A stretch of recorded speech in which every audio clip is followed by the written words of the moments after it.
Hello viewers, আসসালামু আলাইকুম। তো আজকে আমি তৈরি করব হচ্ছে যাদের অতিরিক্ত চুল পড়ে এবং চুলগুলো আগা ফুটে গেছে তাদের জন্য একটি কার্যকর রেমেডি। তো প্রথমে আমি 1 চামচ তার চেয়ে অল্প একটু বেশি শ্যাম্পু নিয়ে নিচ্ছি। যে কোনো ব্র্যান্ডের শ্যাম্পু ইউজ করতে পারেন অথবা ওই যে ছোটো মিনি প্যাক আছে না, ওটাও ইউজ করতে পারেন। তার সাথে 1 চামচ চিনি। দেখুন আমি যেভাবে মিশাচ্ছি ঠিক সেভাবেই মিক্স করবেন। এখন আমি নিয়ে নিয়েছি 1 চামচ চা পাতা। এটা আমি যেভাবে মিশাচ্ছি ঠিক সেভাবেই মিশিয়ে নেওয়ার চেষ্টা করবেন। দেখুন আমি কিন্তু পুরোটা মিশ্রণের সাথে একসাথে ভালো মতো মেশানোর ট্রাই করেছি।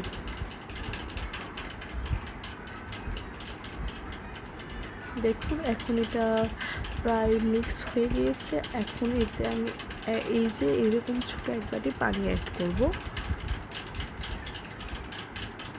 পানি অ্যাড করে ঠিক এভাবে আস্তে আস্তে মেশানো শুরু করব। দেখুন এখন কিন্তু প্রায় 1 মিনিটের মতো মেশানোর পর আমি আবার দেখাচ্ছি, একটু একটু উপরের দিকে বাবুল চলে এসেছে। ঠিক এই পর্যায়ে আরও 1 মিনিট ভালো মতো মিক্স করে নিতে হবে। আমি যেভাবে মিক্স করে দেখাচ্ছি ঠিক সেভাবে মিক্স করে নিতে পারলে ভালো।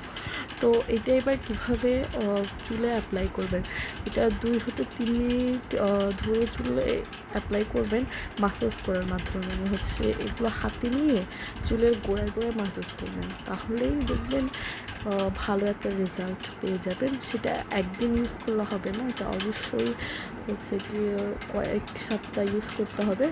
1 সপ্তাহে 2-3 বার অ্যাপ্লাই করবেন, তাহলে দেখবেন আল্লাহর রহমতে চুল পড়া একদমই কমে যাবে এবং চুল সিল্কি হয়ে যাবে। দেখুন আমার এই রেমেডিটা তৈরি হয়ে গিয়েছে। তৈরি হওয়ার পর ঠিক এইরকম একটা লুক আসবে।